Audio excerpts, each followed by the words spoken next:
Alright guys, so just a quick video I want to do. By the way, this video is going to be recorded in native 4K. It'll take a little while till it's processed, but it will be recorded in native 4K. I did some research on the internet, and I went to the Windows Central, and it seems that Digital Foundry has confirmed they have looked over it.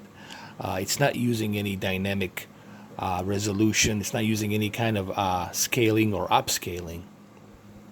It's just outsourcing a native 2160p, 3840 by 2160p resolution, and it looks crisp. And I knew that it has to be something remarkably higher. At first, I thought it was 1800p, but then I started digging more, doing more research, and it is native 4K. So this really shows that the Xbox One X is, at the moment, the most powerful console. So if you want to play your third-party games, which console are you going to play it on? Obviously, the best choice is going to be the Xbox One X, because you're going to get the best possible third-party experience on the Xbox One X. However, it's not all about the resolution and HDR and graphics.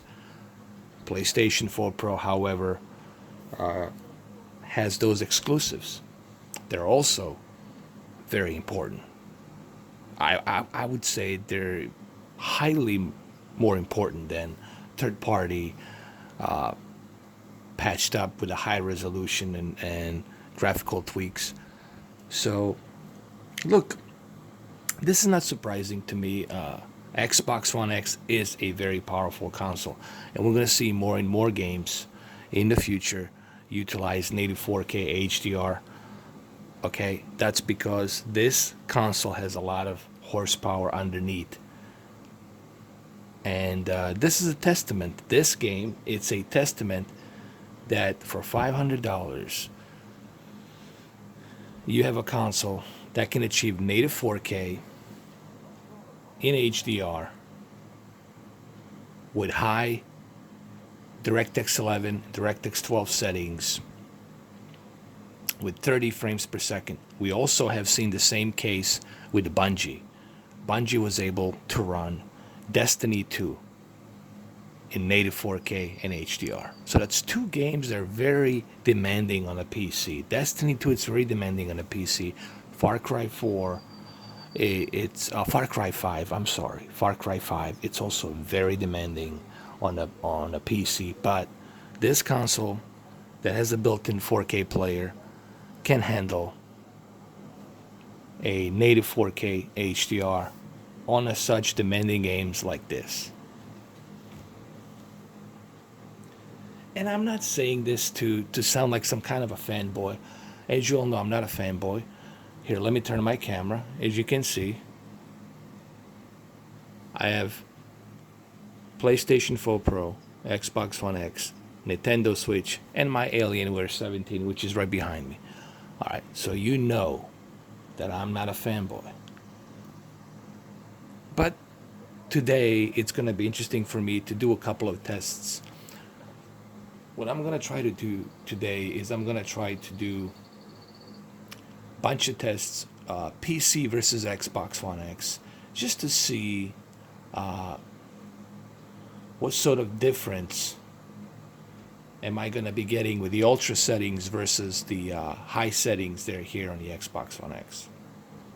But look, guys, this is a really good news for the Xbox One X and for the Xbox in general. This tells me that developers are serious on making sure that the Xbox One X gets the best possible treatment. All right. And at the moment, till PlayStation 5 comes out, the Xbox One X is just going to be more powerful than PlayStation 4 Pro. That's just a technical fact. It doesn't mean that you should go and sell your PlayStation 4 Pro. No, you can play God of War. You can play Yakuza 6. You can play Detroit. There's a bunch of games you can't play on the Xbox One X that you can on the PlayStation 4 Pro. Not to mention the PlayStation VR as well. So exclusives are something that keeps PlayStation 4 Pro most recommended console. All right. But in terms of 4K and HDR for third parties, Xbox One X will definitely give you that. And that's what Phil Spencer was talking about. He was simply saying it's a console for those of you who truly want to experience these third-party games in a best possible resolution and high dynamic range, HDR clarity on your expensive 4K OLED TVs or your LED TVs, LCD LED TVs, or even your 4K HDR projectors, or your 4K monitors. And it really shows up here, and I think you guys might be able to see that here when you switch to native 4K on a YouTube. I'm using the highest possible bitrate here, and it just simply looks gorgeous. It almost feels as if I'm playing a PC version, honestly, guys. The Xbox One X, it's really as close to a mid-range PC as you're gonna get, or even I would say premium. In some cases, like a premium PC. But this looks beautiful, man.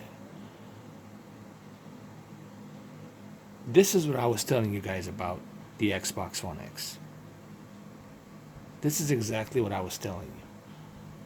This is what you're going to be seeing more and more in coming months, in coming days. More and more developers will be able to utilize the power and harness the power of the Xbox One X. Same thing goes for CD Projekt Red with their game Cyberpunk. Okay. The best way for me to describe Xbox One X right now, I would say it's the best console for the third party. If you want to enjoy your third party games in the best possible fidelity, then this is it. Sure, Xbox has some exclusives here and there, like Sea of Thieves, Crackdown 3, but it's mainly focused on the third-party 4K HDR, and that's what we're getting here, man. Meaning more and more developers will harness the power of this console, and we're seeing that here with Ubisoft,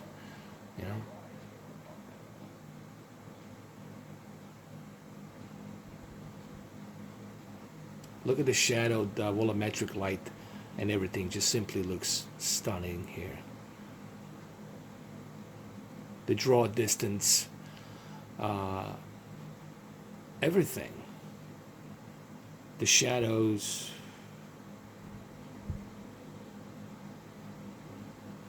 And again, please, guys, don't fight on the comment section. Who's better, this and that. Look, guys, both consoles are great. Both are equally great. Okay? It's just, at the moment, Xbox One X is the most powerful console there is at the moment. Till something else comes out. Maybe PlayStation 5. We'll see. So there you have it. Okay, guys, so don't worry. Today will be truckload of videos. Comparisons with PC and whatnot. But please, guys, also do remember this Belkin cable, HDMI 2.1 Belkin cable helps as well for me to get this HDR clarity and a bitrate. The TV we're looking at here is Sony X900E. All right, guys, 55-inch. Thank you for watching. So it is running in native 4K. That's all I wanted to say on this video. I double-checked. It is confirmed. It is running in a native 4K resolution with HDR and high settings, 30 frames per second. Okay, DirectX 11 or DirectX 12. Thank you guys for watching. Have a good one. Take care. Good Friday.